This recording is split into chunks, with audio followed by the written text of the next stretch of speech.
Yes, big wonderful win. Arsenal beaten Ipswich Town 5-1 in a pre-season friendly at London Colney. As you can probably tell, this is not my usual setup, but chameleon settings, we were always adaptable to provide the Arsenal news at any point necessary. And this came out of the blue.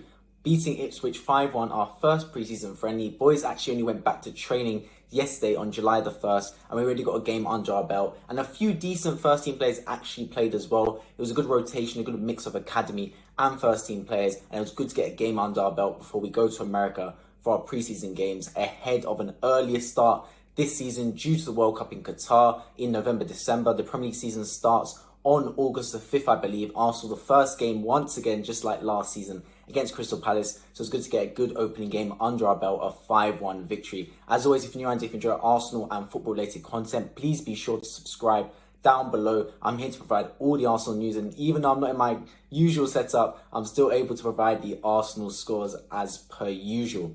I'm going to go through the team that played the game, the first half team and the second half team, because Arteta did switch it up. It was a friendly, it was roll-on, roll-off substitutions. The first half team was Bern Leno, Hector Bellerin, who just came back obviously from his loan spell from Betis. I don't expect him to stay though, so I don't really know why we're playing Bellerin in that sense.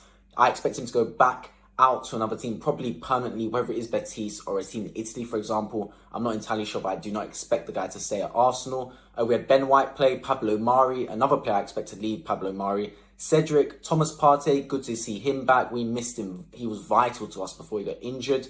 Ainsley Maitland-Niles, of course, coming back from Roma. Sambi Lokonga, Nicolas Pepe, Eddie Nketiah and Reece Nelson coming back from finals. And Eddie Nketiah actually scored a hat-trick this game. His first game since his new contract at number 14, Thierry Henry's shirt. Obviously, it's not his first competitive game, but it's still nice as a striker to score goals. Being a striker is all about confidence, man.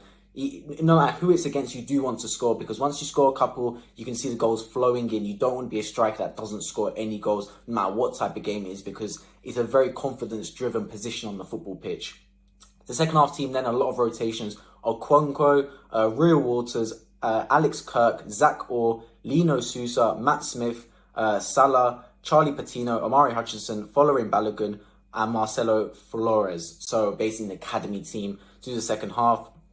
As I said, Nketiah did score a hat-trick, which was nice for him to as well. He also assisted Sambi Lokonga, who scored. I don't believe Lokonga actually scored a proper goal for Arsenal last season. I mean, he's a midfielder. It's not his job really to score goals, more of a deep midfielder. But I also was slightly disappointed with Lokonga last season. It was his first season now. I'll give him time to adapt. But he's not even a really young player. He's still about 21, 22. But yeah, I'll give him some time to adapt. I expect a big jump from him next season. Going into the season coming, I think he'll do well to learn under someone like Thomas Partey, because I think he's got a similar type of build to Thomas Partey. And if he can take up a role like Partey does for us, that'd be absolutely massive.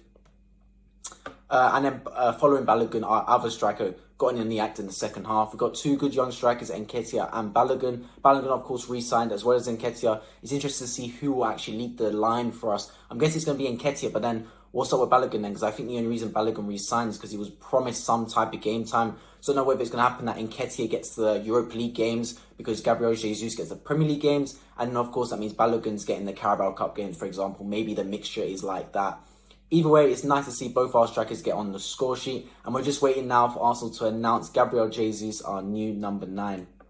But yeah, overall, good win for Arsenal. 5-1 against Ipswich Town behind closed doors. Some good starting players that got on this, the score sheet. A lot of our loanees coming back as well, before I expect them to either go out on loan again or be permanently sold in the summer. As always, if you enjoy Arsenal football-related content, this is the place for you, so make sure you subscribe down below. Let me know your thoughts of Arsenal going into the new season. Are you confident? Are you not confident? I've been Wi-Fi and I hope to see you lot in the next video.